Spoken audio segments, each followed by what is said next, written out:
Hello guys, welcome to our YouTube channel EGS easy government jobs में आपका स्वागत है। तो गाइस, आज हम आपके लिए एक बहुत ही इम्पॉर्टेंट वीडियो लेके आए हैं जिसमें इंडिया पॉलिटी के आपको 200 प्लस क्वेश्चन देखने को मिलेंगे। गाइस, पॉलिटी बहुत ही इंटरेस्टिंग और इम्पॉर्टेंट सब्जेक्ट है। यहाँ से आपको 2-3 क्वेश्चन हर एग्ज़ाम में देखने को मिल जाएंगे, चाहे वो कोई SSC का हो या रेलवे या अनदर कोई भी स्टेट एग्ज़ाम हो। आपको 2 या 3 क्वेश्चन हर किसी एग्ज़ाम में यहाँ को देखने को मिल जाते हैं और ये बहुत ही इंटरेस्टिंग सब्जेक्ट है गाइस। ये आपको इजीली समझ में आ जाने वाला सब्जेक्ट है। तो हम वीडियो को स्टार्ट करते हैं। उससे पहले आपसे रिक्वेस्ट है कि हमारे चैनल को सब्सक्राइब करें और बेल आइकन को प्रेस करें।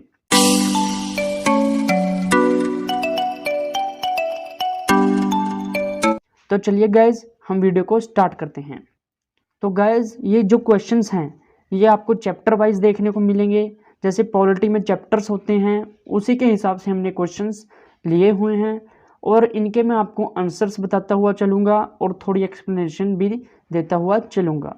तो फर्स्ट क्वेश्चन है guys, there were originally how many articles in constitution of India. Guys, पूछा गया है कि हमारे इंडिया के कॉन्स्टिट्यूशन में ओरिजिनली कितने आर्टिकल्स हैं। तो आपका यहाँ पर राइट आंसर हो जाएगा ऑप्शन नंबर सी, 395। 395 आर्टिकल यहाँ पर ओरिजिनली हैं हमारे इंडियन कॉन्स्टिट्यूशन में। आगे चलते हैं गाइज। तो सेकंड क्वेश्चन है, total number of articles and schedules in constitution calculating और नंबरिंग वाइज इज।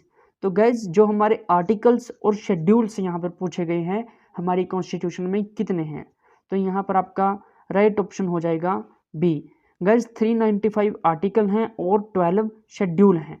गाइज, पहले 8 शेड्यूल होते थे लेकिन अब 12 शेड्यूल हो गए हैं, ये आपने ध्यान में रखना है। आगे बात करते हैं guys, Indian constitution consist of. Guys, यहाँ पर पूछा गया है कि इंडियन कॉन्स्टिट्यूशन में कितने आर्टिकल कंसिस्ट करते हैं अब। तो यहाँ पर आपका राइट आंसर हो जाएगा C option, more than 400 article. Guys, originally अगर पूछा जाता है तो आपका राइट आंसर होता है 395 आर्टिकल, और अगर यहाँ पर नाउ पूछा जाता है, अब करंटली पूछा जाता है, तो आपका राइट आंसर होता है मोर देन 400 आर्टिकल अब कंसिस्ट करते हैं हमारे कॉन्स्टिट्यूशन में। आगे चलते हैं गाइज, यहाँ पर देखो पूरी कंप्लीट पूछा गया है, how many parts articles and schedules were there in originally Indian constitution. देखें गाइज, यहाँ पर ओरिजिनली वर्ड यहाँ पर मेंशन किया गया है तो आपको ओरिजिनल ही बताना है। तो यहाँ पर आपका राइट आंसर हो जाएगा यहाँ पर ऑप्शन नंबर ए।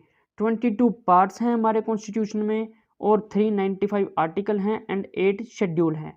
गाइज, पहले 22 पार्ट्स होते थे, 395 आर्टिकल होते थे एंड 8 शेड्यूल होते थे।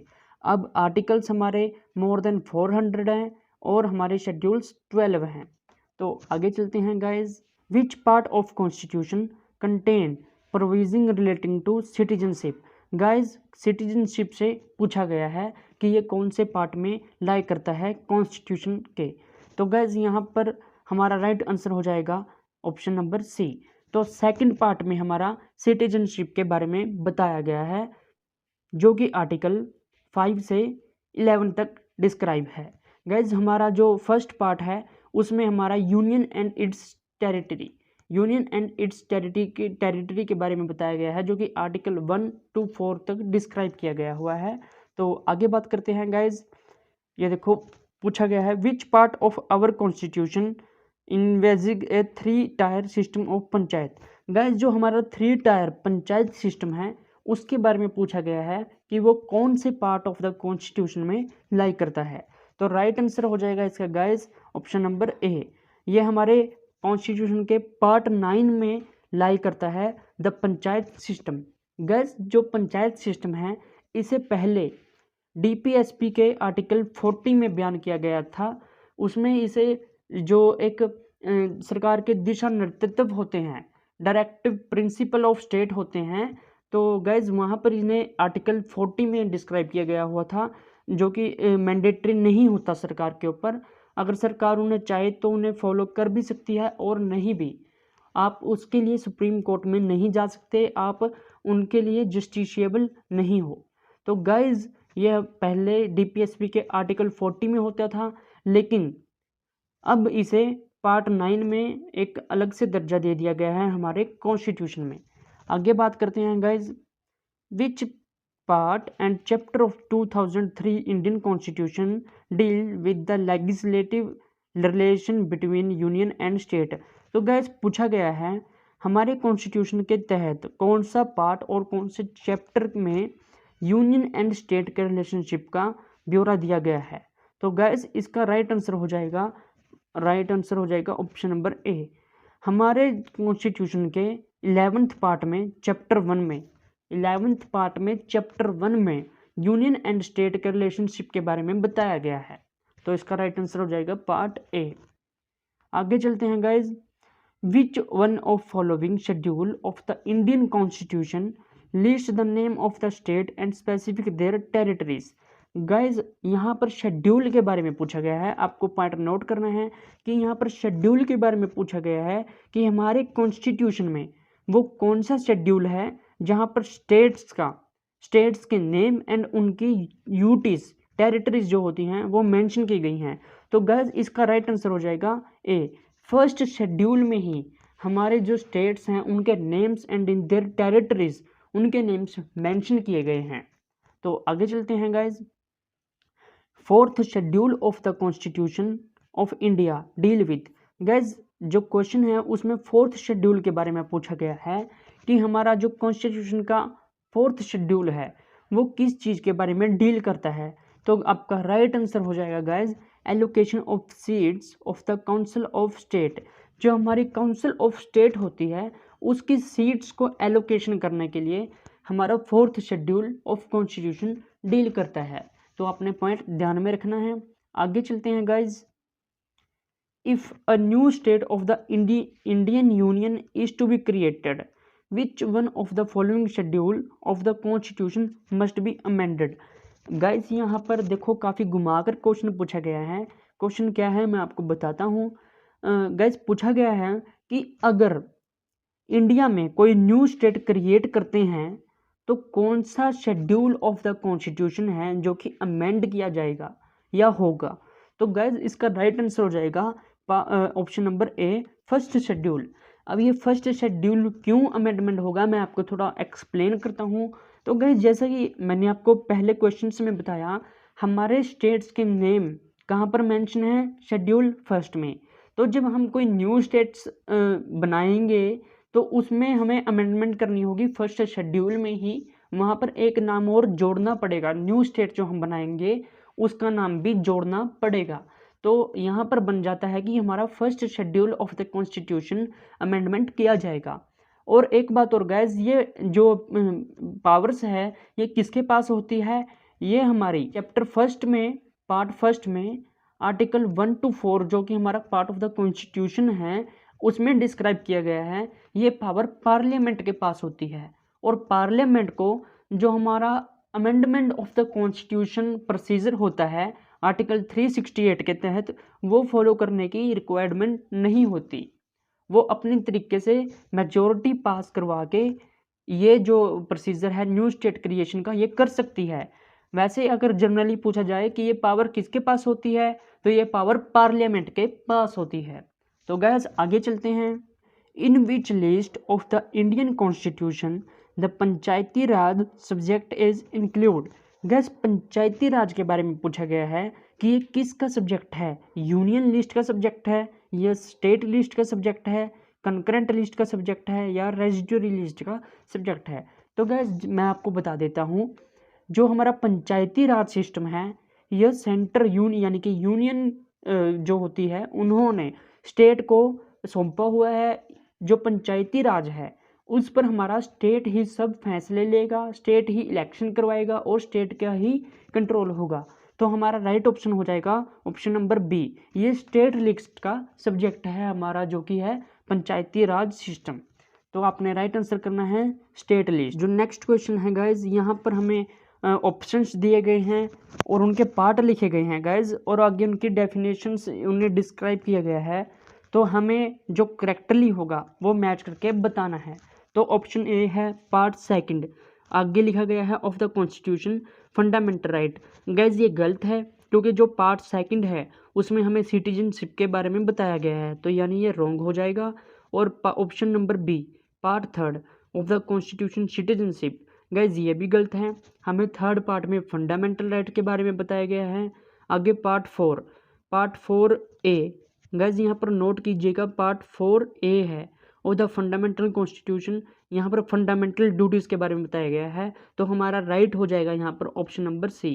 गैस जो पार्ट 4 है वहाँ पर फंडामेंटल राइट्स के बारे में बताया गया है और पार्ट 4A में हमें फंडामेंटल ड्यूटीज़ के बारे में बताया गया है, तो यहाँ पर राइट आंसर हो जाएगा ऑप्शन नंबर सी। आगे बात करते हैं guys, which of the following is not correctly match under the constitution of India.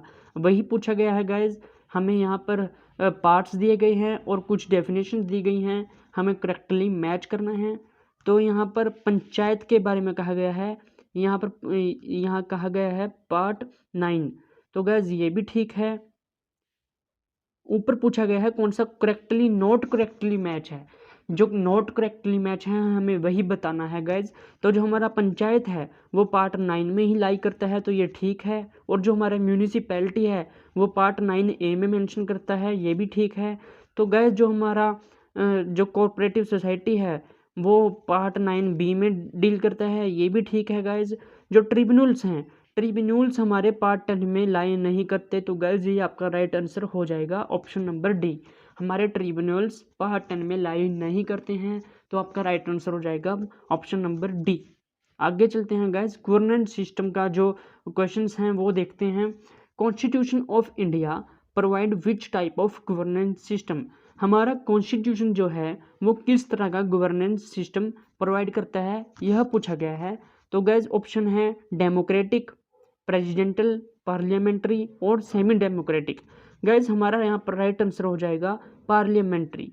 Gas कई बच्चे यहाँ पर कंफ्यूज हो जाते हैं, वो डेमोक्रेटिक टिक कर देते हैं, पर वो हमारे डेमोक्रेटिक गवर्नमेंट्स नहीं है, वो हमारा नेचर है, नेचर ऑफ यूनियन या नेचर ऑफ स्टेट कह सकते हो, वो डेमोक्रेटिक है, जिसे हम by the people for the people कह देते हैं। लेकिन जो हमारा गवर्नमेंट्स का सिस्टम है वो कैसे बनता है, वो हमारा पार्लियामेंट्री सिस्टम है। पार्लियामेंट से ही हमारी गवर्नमेंट बनती है, पार्लियामेंट से ही हमारा सब कुछ डिसाइड होता है। तो हमारा गवर्नमेंट सिस्टम कहाँ से है, वो हमारा पार्लियामेंट्री सिस्टम है। आगे चलते हैं guys, which of the following is not a feature of good governance. Good governance का कौन सा अच्छा फीचर नहीं है, वो पूछा गया है। अकाउंटेबिलिटी, ये भी गुड फीचर होता है। ट्रांसपेरेंसी, ये भी गुड फीचर होता है। रूल ऑफ लॉ के हिसाब से, रूल के हिसाब से चलना, ये भी गुड फीचर होता है। रेड टेपिज्म गुड फीचर नहीं होता एक गुड गवर्नमेंट का, तो आपका राइट आंसर हो जाएगा ऑप्शन नंबर डी। आगे चलते हैं गाइज, तो नेक्स्ट क्वेश्चन है guys, which one of the following is not the feature of Indian constitution. Indian constitution का कौन सा फीचर नहीं है, वो पूछा गया है गाइज। तो यहाँ पर ए ऑप्शन है पार्लियामेंट्री गवर्नमेंट, ये फीचर है। प्रेसिडेंटली गवर्नमेंट, ये फीचर नहीं है। इंडिपेंडेंस ऑफ ज्यूडरी, ये भी फीचर है हमारे कॉन्स्टिट्यूशन का। फेडरल गवर्नमेंट भी हमारे कॉन्स्टिट्यूशन का फीचर है। तो गैस यहाँ पर आपका जो राइट आंसर हो जाएगा वो हो जाएगा option number B. Option number B हमारे कॉन्स्टिट्यूशन का फीचर नहीं है।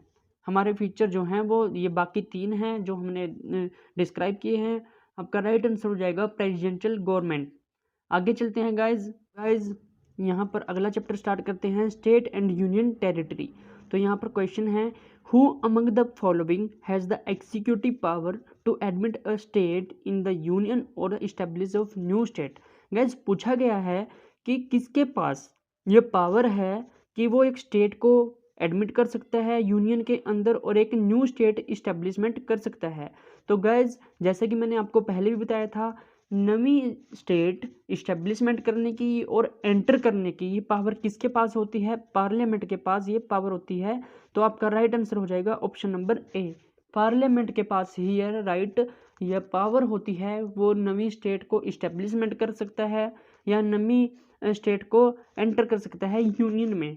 और ये इन पावर के साथ और दूसरी पावर्स भी होती हैं, जैसे कि किसी भी स्टेट की एरिया छोटा या बड़ा कर सकता है, दो स्टेट को मिलाकर एक स्टेट बना सकता है, या एक स्टेट में से दो स्टेट्स बना सकता है, या किसी स्टेट का नेम चेंज कर सकता है। ये सारी पावर्स हमारी पार्लियामेंट के पास होती हैं।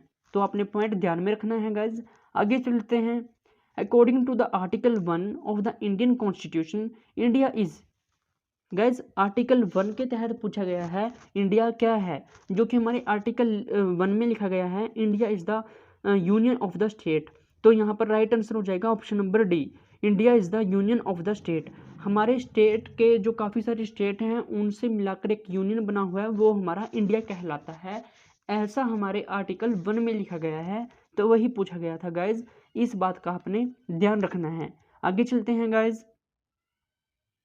Indian parliament has the power to create a new state under which of the following constitution provisional. Guys पूछा गया है जो हमारे इंडियन पार्लियामेंट है जिसके पास पावर है क्रिएट करने की न्यू स्टेट की, तो वो कौन से आर्टिकल के तहत है। गाइज यहाँ पर आर्टिकल 3 के तहत पार्लियामेंट के पास पावर है कि वो न्यू स्टेट क्रिएट कर सकती है पूरे यूनियन में। तो आपका राइट आंसर हो जाएगा option number C, article number 3। आगे बात करते हैं guys. Which of the following is empowered to alter the boundaries of the state under the constitution of India. देखो गाइज, जैसे कि मैंने आपको पहले भी एक्सप्लेन किया है कि किसके पास पावर है जो कि बाउंड्रीज हैं स्टेट की, बाउंड्रीज को, उनके नेम्स को अल्टर करने की या मॉडिफाई करने की। तो आपका राइट आंसर हो जाएगा पार्लियामेंट। सिर्फ पार्लियामेंट ही ऐसी है जो कि स्टेट्स के मैटर को, स्टेट के सब्जेक्ट्स को, उनके नेम्स को, उनकी बाउंड्रीज को, उनके एरियाज को अल्टर या मॉडिफाई कर सकती है। किसके पास है? पार्लियामेंट। तो आपका राइट आंसर हो जाएगा पार्लियामेंट। आगे बात करते हैं guys. Creation of a new state require a majority of constitution amendment. Guys यहाँ पर पूछा गया है कि कौन सी मेजोरिटी के साथ जब हम न्यू स्टेट, पार्लियामेंट को न्यू स्टेट बनानी है तो उसे कौन सी मेजोरिटी चाहिए कॉन्स्टिट्यूशन को अमेंड करने के लिए। गाइस सबसे पहले तो मैं आपको बता देता हूँ यहाँ पर जो कॉन्स्टिट्यूशन को अमेंडमेंट करने का आर्टिकल 368 में प्रोसीजर है उसे फॉलो करने की रिक्वायरमेंट पार्लियामेंट को नहीं होती है। वो अपनी एक सिंपल मेजोरिटी होती है कि 50% प्लस वन जितनी भी टोटल मेंबर ऑफ स्ट्रेंथ होती है उसकी सिंपल मेजोरिटी से पास करवा के वो इस चीज़ को अमेंडमेंट कर सकती है अगर किसी न्यू स्टेट को क्रिएट करना है। तो आपका राइट आंसर हो जाएगा सिंपल मेजोरिटी। आगे बात करते हैं guys. Union territory in India are administered by. Guys पूछा गया है जो हमारी यूटी हैं इंडिया में वो किसके द्वारा एडमिनिस्ट्रेटिव की जाती हैं, तो प्रेसिडेंट के द्वारा हमारी यूटीज को एडमिनिस्ट्रेट किया जाता है द प्रेसिडेंट के द्वारा। आगे बात करते हैं guys. Which among the following is not a constitutional provision for the formation of new state. Guys जो नीचे ऑप्शन दिए गए हैं उनमें से कॉन्स्टिट्यूशनल प्रोविजन नहीं है न्यू स्टेट के लिए, वो पूछा गया है। तो यहाँ पर ऑप्शंस को पढ़ते हैं। Increase the area of any state, ये प्रोविजन है, इंक्रीज कर सकती है। Diminish the area of any state, option number B, यह भी प्रोविजन है, वो डिमिनिशिंग भी कर सकती है। अ स्टेट में इंक्लूड अ यूनियन टेरिटरी, एक स्टेट को यूनियन टेरिटरी में इंक्लूड किया जा सकता है। गाइज ये प्रोविजन नहीं है। हालांकि एक यूटी को स्टेट में कन्वर्ट किया जा सकता है पर एक स्टेट को यूटी में कन्वर्ट नहीं किया जा सकता या मिक्सअप नहीं किया जा सकता। तो आपका राइट आंसर हो जाएगा ऑप्शन नंबर सी। ये जो सी ऑप्शन नंबर है ये आपकी प्रोविजन नहीं है कॉन्स्टिट्यूशन में स्टेट्स को लेकर। तो आपका राइट आंसर हो जाएगा ऑप्शन नंबर सी। आगे बात करते हैं गाइस। पावर टू इंक्लूड और admit any state into union of India is given to. जो हमारी फिर से वही क्वेश्चन आ गया है, किसको पावर दी गई है एडमिट करने की एनी स्टेट और यूनियन को इंडिया में। तो गाइस जैसे कि मैं आपको बार बार बता चुका हूँ ये जो पावर्स होती है ये पार्लियामेंट के पास होती है। तो आपका राइट आंसर हो जाएगा पार्लियामेंट के पास पावर है कोई भी यूटी को या फिर कोई भी स्टेट को एडमिट करने की। तो राइट आंसर है पार्लियामेंट। आगे बात करते हैं guys. If a new state is to be form which schedule of the constitution will need to be amended. Guys ये क्वेश्चन शायद पहले भी आया है। अगर हम न्यू स्टेट को फॉर्म करते हैं तो कौन सा शेड्यूल है जो कि अमेंडमेंट किया जाएगा? तो आपका राइट आंसर है option number D, first schedule आपका अमेंडमेंट किया जाएगा अगर हम किसी स्टेट को न्यू स्टेट को फॉर्म करते हैं, क्योंकि हमारे सभी स्टेट्स के name first schedule of the constitution में मेंशन किए गए हैं। अगर हम कोई न्यू स्टेट बनाते हैं तो उसमें हमें फर्स्ट शेड्यूल में वह नाम भी एंटर करना होगा, इसलिए first schedule of the constitution को अमेंडमेंट किया जाता है। आगे बात करते हैं guys, how many state and UT did the state recognisation commission created in 1956 created in 1956। Guys पूछा गया है कि जब स्टेट रिकॉग्नाइजेशन कमीशन था 1956 के तहत तब कितनी स्टेट्स क्रिएट हुई थी और कितनी यूटी क्रिएट हुई थी वो पूछा गया है। तो गैस यहाँ पर आपका राइट आंसर हो जाएगा 14 स्टेट एंड 6 यूटी। मैं आपको बता दूं जब 1956 स्टेट रिकॉग्निशन कमीशन था उसने जो हमारे स्टेट्स को क्रिएट किया था और यूटीज को क्रिएट किया था तो कितनी थी, तो मैं सबसे पहले आपको बता दूं तो 14 स्टेट्स थी और 6 यूटीज थी हमारे देश में। बाकी जैसे जैसे ये टाइम बाय टाइम बढ़ती गई तो अब हमारी कुछ और नंबरिंग हो चुकी है। आगे बात करते हैं guys, Delhi is an, Delhi के बारे में पूछा गया है, स्टेट है, यह एक यूनिटी है, यह एक ऑटोनॉमस काउंसिल है या कुछ भी नहीं है? तो इसका राइट आंसर हो जाएगा ऑप्शन नंबर बी, दिल्ली एक यूटी है। आगे बात करते हैं guys, by which constitution amendment Delhi was given the status of national capital region. NCR का स्टेटस दिल्ली को किस कॉन्स्टिट्यूशनल अमेंडमेंट के तहत दिया गया है वह पूछा गया है गाइज। तो आपका राइट आंसर हो जाएगा option number B, 69th amendment के तहत दिल्ली को एनसीआर का स्टेटस नेशनल कैपिटल रीजन का स्टेटस दे दिया गया था। आगे बात करते हैं गाइज आगे बात करते हैं तो कुछ क्वेश्चंस होंगे हमारे सिटीजनशिप से related.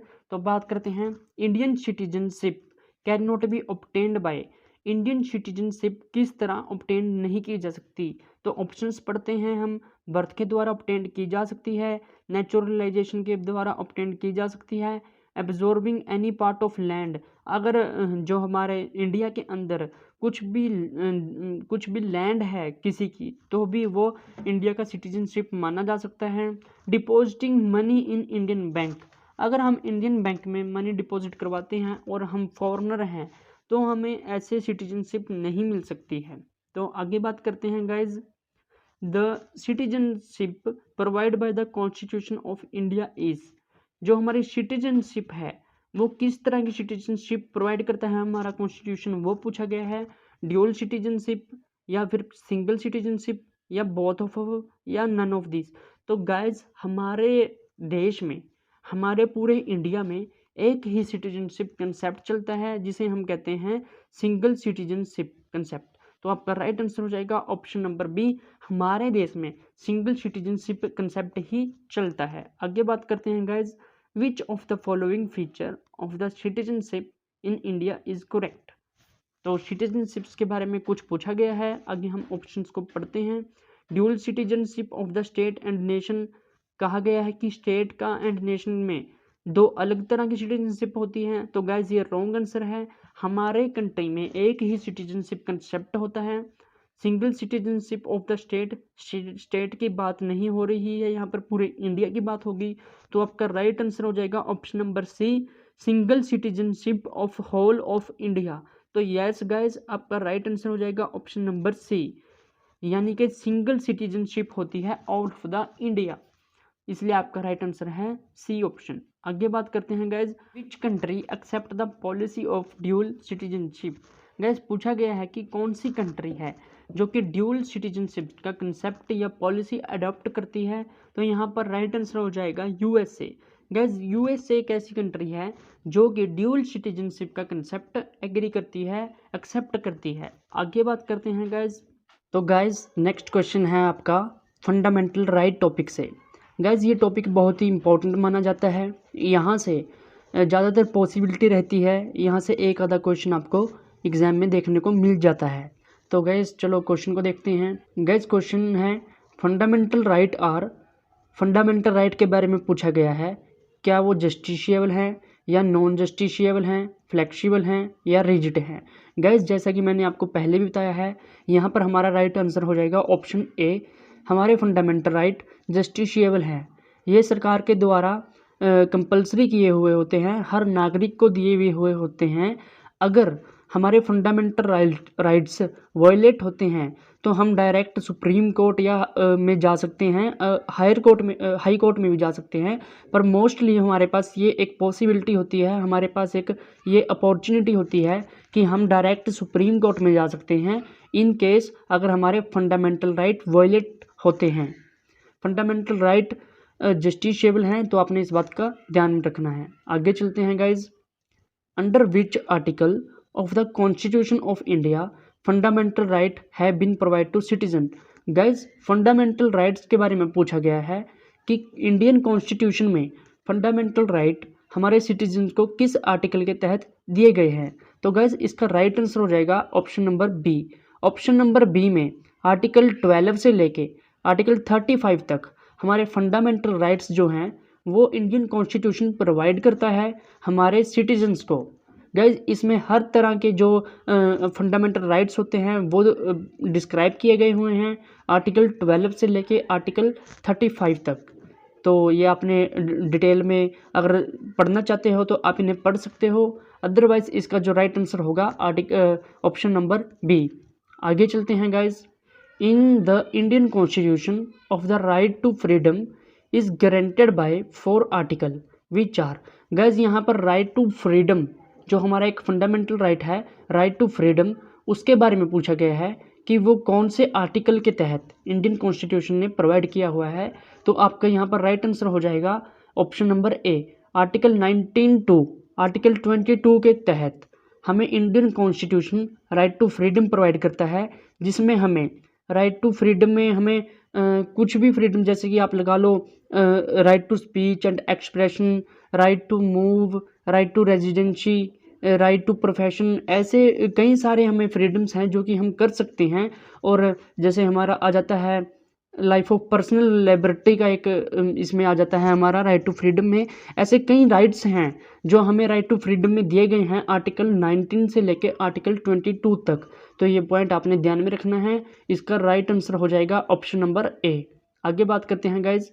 In the Indian constitution the right to equality is granted by 5 article they are. Guys यहाँ पर राइट टू इक्वालिटी पूछा गया है, जैसे पिछले क्वेश्चन में राइट टू फ्रीडम पूछा गया था, यहाँ पर राइट टू इक्वालिटी पूछा गया है कि कौन से आर्टिकल के तहत इंडियन कॉन्स्टिट्यूशन प्रोवाइड करता है। तो गाइज इसका राइट आंसर हो जाएगा ऑप्शन नंबर डी, आर्टिकल 13 से लेके आर्टिकल 17 तक right to equality Indian constitution हमें प्रोवाइड करता है। गाइज वैसे आर्टिकल जो 13 है उसमें सुप्रीम कोर्ट के पास पावर होती है कि वो रिव्यू कर सकता है अगर हमारी पार्लियामेंट या फिर हमारी गवर्नमेंट कोई ऐसा लॉ इम्प्लीमेंट करने की कोशिश करती है जो कि अनकॉन्स्टिट्यूशनल है, तो उस पर सुप्रीम कोर्ट के पास अथॉरिटी होती है, सुप्रीम कोर्ट के पास प्रोविज़न होती है कि वो रिव्यू कर सकता है, उसके बारे में रिव्यू करके बता सकता है कि ये कॉन्स्टिट्यूशन के अकॉर्डिंग है या कॉन्स्टिट्यूशन के अकॉर्डिंग नहीं है। तो आर्टिकल 13 में ये पावर है। तो गाइज आपने इस बात का ध्यान में रखना है। आगे बात करते हैं guys. Which one of the following is not include in the fundamental right to equality in इजहर्ड in the Indian constitution. Guys जो पूछा गया है कि फंडामेंटल राइट टू इक्वालिटी में क्या चीज़ इंक्लूड नहीं होती है वो पूछा गया है। इसके ऑप्शंस हैं इक्वालिटी बिफोर लॉ, ये भी इक्वालिटी में शामिल होता है। सोशल इक्वालिटी, बिल्कुल ये भी शामिल होता है। इक्वल अपॉर्चुनिटी, बिल्कुल अब इक्वल अपॉर्चुनिटी दी जाएगी अगर कोई, जैसे आप एग्जांपल लेके चलो, गवर्नमेंट कोई जॉब वैकेंसी निकाल रही है तो वो हर किसी को अपॉर्चुनिटी देती है कि आप भी अप्लाई कर सकते हो। वो ऐसा नहीं है कि कुछ चुनिंदा पर्सन्स के लिए निकालते हैं, वो ऑल ओवर पर्सन्स के लिए निकालते हैं कि कोई भी उससे अप्लाई कर सकता है। तो गाइज ये इक्वल अपॉर्चुनिटी में ही आता है। तो ऑप्शन नंबर डी है इकोनॉमिक इक्वालिटी। गाइज ये हमारी फंडामेंटल राइट टू इक्वालिटी में शामिल नहीं होता।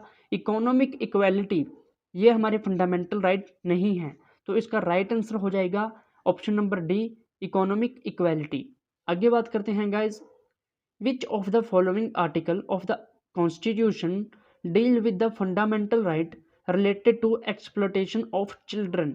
गाइज यहाँ पर पूछा गया है वो कौन सा आर्टिकल है जिसमें एक्सप्लेनेशन ऑफ चिल्ड्रंस के बारे में जो बनाया गया है। तो गाइज इसका राइट आंसर हो जाएगा option number C 24, article number 24। इसके तहत जो दिया गया है एक्सप्लोटेशन ऑफ चिल्ड्रन, इसमें दो आते हैं गैस, एक तो जो हमारा चिल्ड्रन लेबर होता है उसके तहत भी एक आर्टिकल प्रोवाइड किया गया है, और एक जैसे हम एक्सप्लोटेशन करते हैं चिल्ड्रंस की और ट्रैफिक ऑफ ह्यूमन करते हैं, जैसे बच्चों को किडनैप करके हम आगे सेल कर देते हैं, ऐसा कोई प्रोसेस होता है उसे हम ट्रैफिक ऑफ ह्यूमंस में काउंट कर लेते हैं। तो इन आर्टिकल के तहत भी हमें एक फंडामेंटल राइट प्रोवाइड किया गया है जिसमें गवर्नमेंट हमें ये श्योरिटी देती है कि आपके साथ ऐसा एक्सप्लोटेशन नहीं होगा। तो गैस ये आर्टिकल 24 में दिया गया है जो कि हमें प्रोटेक्ट करता है एक्सप्लोटेशन ऑफ चिल्ड्रंस को। तो ये अपने पॉइंट ध्यान में रखना है। आर्टिकल नंबर 24 राइट आंसर हो जाएगा सी ऑप्शन। आगे बात करते हैं guys, which article of the Indian constitution erected untouchability and prohibited it's practice in any form. Guys एक आर्टिकल है जो अनटचेबिलिटी को कम करने की कोशिश करता है, वो पूछा गया है। तो इसका राइट आंसर हो जाएगा option number B, article 17। Guys हमें आर्टिकल जो 17 है वो हमें प्रोवाइड करता है कि आपके साथ अनटचेबिलिटी बिल्कुल भी ना हो। तो यहाँ पर जो हमारा फंडामेंटल राइट है इक्वालिटी बिफोर हमारा राइट टू इक्वालिटी है, उसमें ही सब आर्टिकल आता है। आर्टिकल 17 जो कि प्रोहिबिशन ऑफ अनटचेबिलिटी का काम करता है, वो हमें प्रोवाइड किया गया है आर्टिकल 17 के तहत। ये आपने गाइज ध्यान में रखना है, आर्टिकल 17। आगे बात करते हैं, ये देखो गाइज फिर से वही थोड़ा मोल्ड करके क्वेश्चन पूछा गया है। Article 17 of the Indian constitution deal with. Guys article 17 पूछा गया है, तो मैंने जैसा कि आपको बताया है आर्टिकल 17 यहाँ पर किस चीज़ का काम करता है, एबॉलिशन ऑफ अनटचेबिलिटी।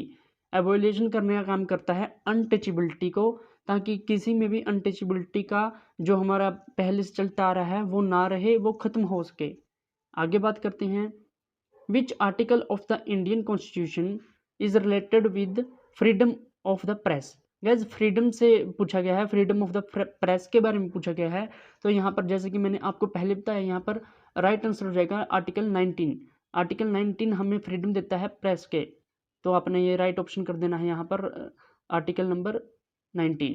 आगे बात करते हैं, under which article scheduled caste and scheduled tribes have been granted fundamental socio economic political and cultural right. तो गैस यहाँ पर आपका राइट आंसर हो जाता है आर्टिकल 17। गैस जैसे कि मैंने आपको बताया था, जो आर्टिकल 17 है वो अनटचेबिलिटी का काम करता है, जो कि हमारी शेड्यूल कास्ट हैं। पहले इनमें अनटचेबिलिटी का कुछ कंसेप्ट हुआ करता था, लेकिन आर्टिकल 17 ने हमें एक गारंटी टाइप प्रोवाइड की है कि आपके साथ ये एपोलेशन नहीं होगा। तो यहाँ पर जो शेड्यूल कास्ट को socio economic political and cultural right है वो प्रोवाइड करता है आर्टिकल नंबर 17। तो राइट आंसर हो जाएगा ऑप्शन नंबर डी। आगे बात करते हैं, तो नेक्स्ट क्वेश्चन है guys, in which article the fundamental right to freedom of speech and expression is provided in the constitution of India.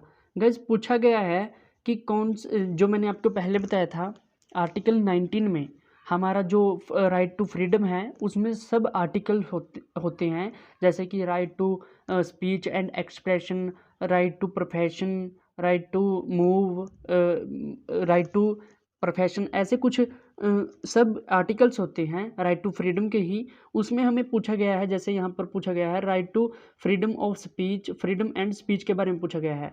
तो गाइस ये आर्टिकल 19 में ही फॉलो करता है, यहाँ पर हमें सब आर्टिकल नहीं दिए हुए। तो यहाँ पर आर्टिकल 19 ही हमारा आंसर होगा। Option number B is the right answer, जो कि हमें फ्रीडम ऑफ स्पीच राइट देता है, फंडामेंटल राइट देता है। हम कहीं भी जाके कुछ भी स्पीच कर सकते हैं और कुछ भी एक्सप्रेशन दे सकते हैं, बट उसमें कुछ कंडीशन है कि वो अगेंस्ट द कम्युनिटी नहीं होना चाहिए, ऐसी कुछ रेस्ट्रिक्शन होती है। अदरवाइज हमें फुल एक्सप्रेशन, फुल राइट होता है, हमारा फंडामेंटल राइट है कि हम इसमें कहीं भी स्पीच दे सकते हैं और एक्सप्रेशन जाहिर कर सकते हैं। आगे बात करते हैं guys, which article of the constitution Indian republic related to the protection of life and personal liberty. Guys यहाँ पर जो हमारा फंडामेंटल राइट है, personal protection of life and personal liberty, उसके बारे में पूछा गया है कि वो कौन से आर्टिकल के तहत हमारी कॉन्स्टिट्यूशन प्रोवाइड करता है। तो इसका राइट आंसर हो जाएगा guys option number B, article number 21।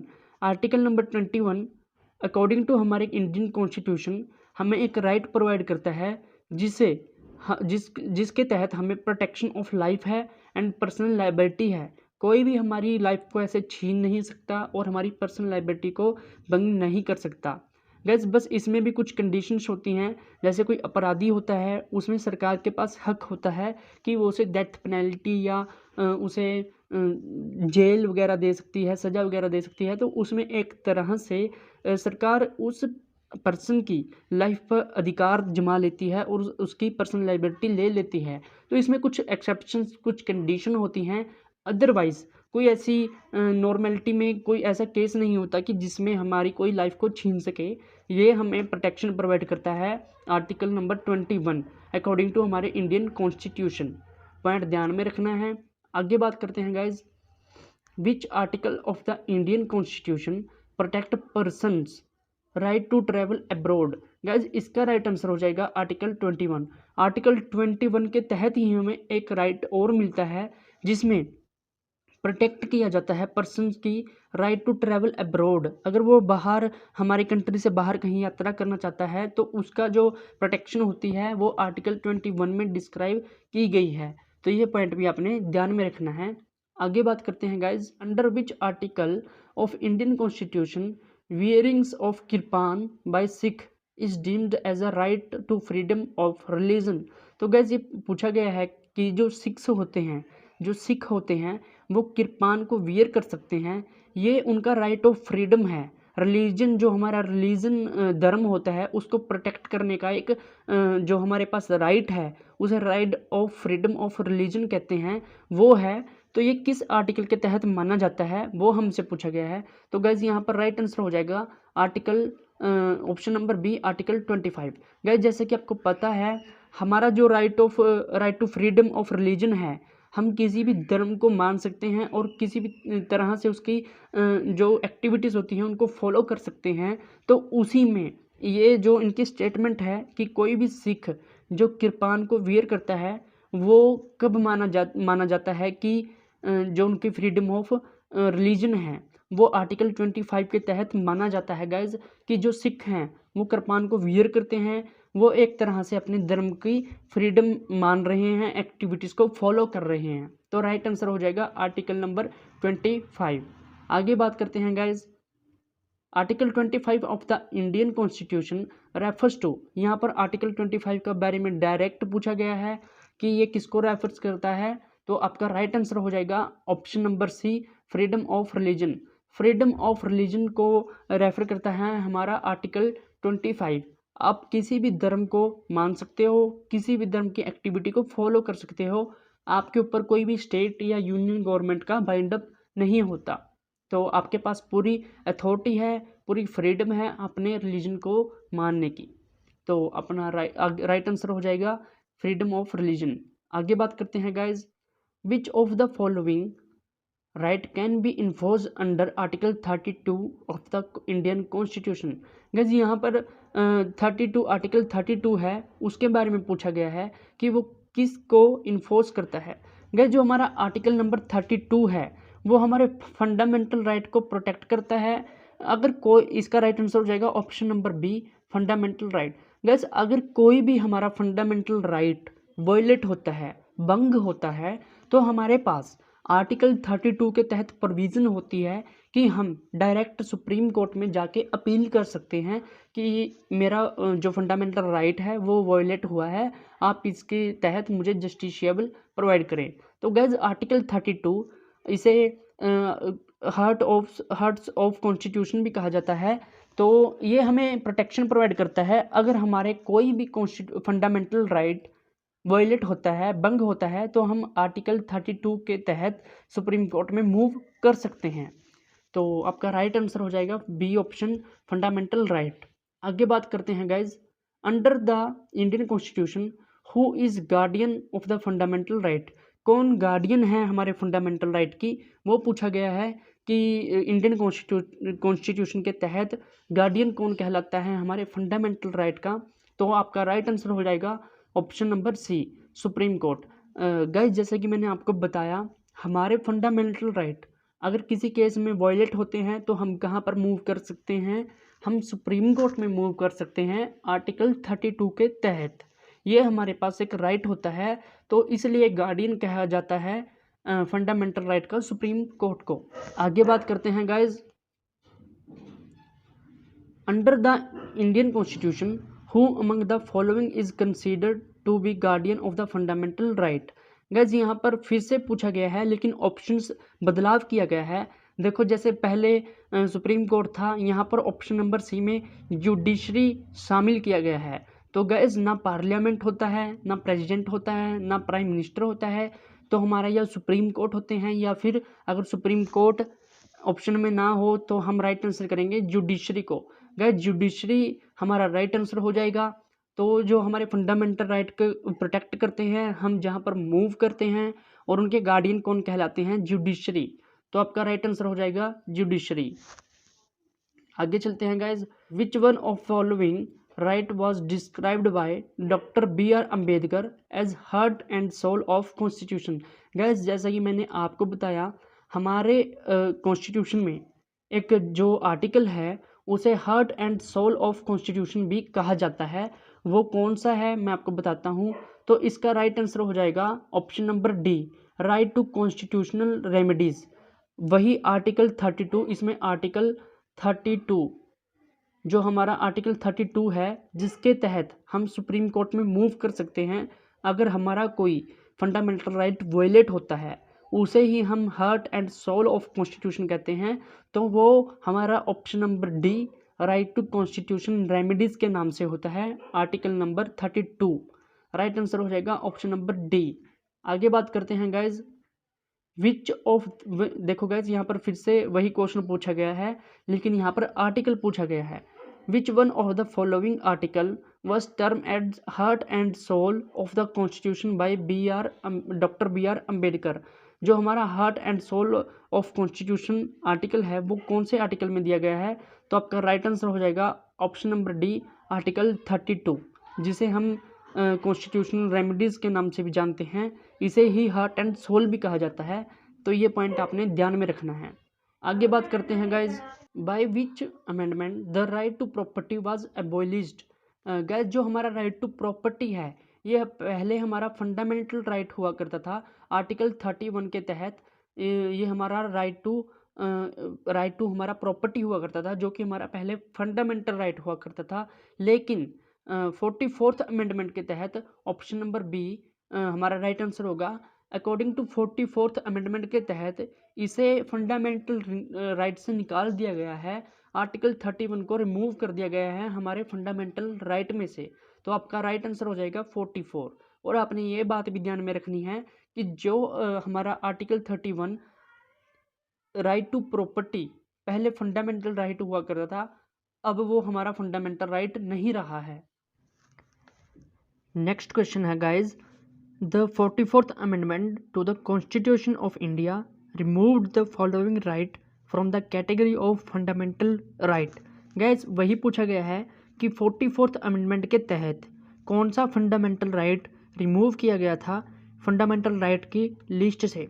तो गाइज जैसे कि मैंने आपको बताया था, पहले हमारा जो राइट होता था राइट टू प्रॉपर्टी आर्टिकल 31, वो हमारा रिमूव किया गया था फंडामेंटल राइट की लिस्ट से। वो 44th अमेंडमेंट के तहत रिमूव किया गया था। तो यहाँ पर आपका राइट आंसर हो जाएगा option number C, right to property.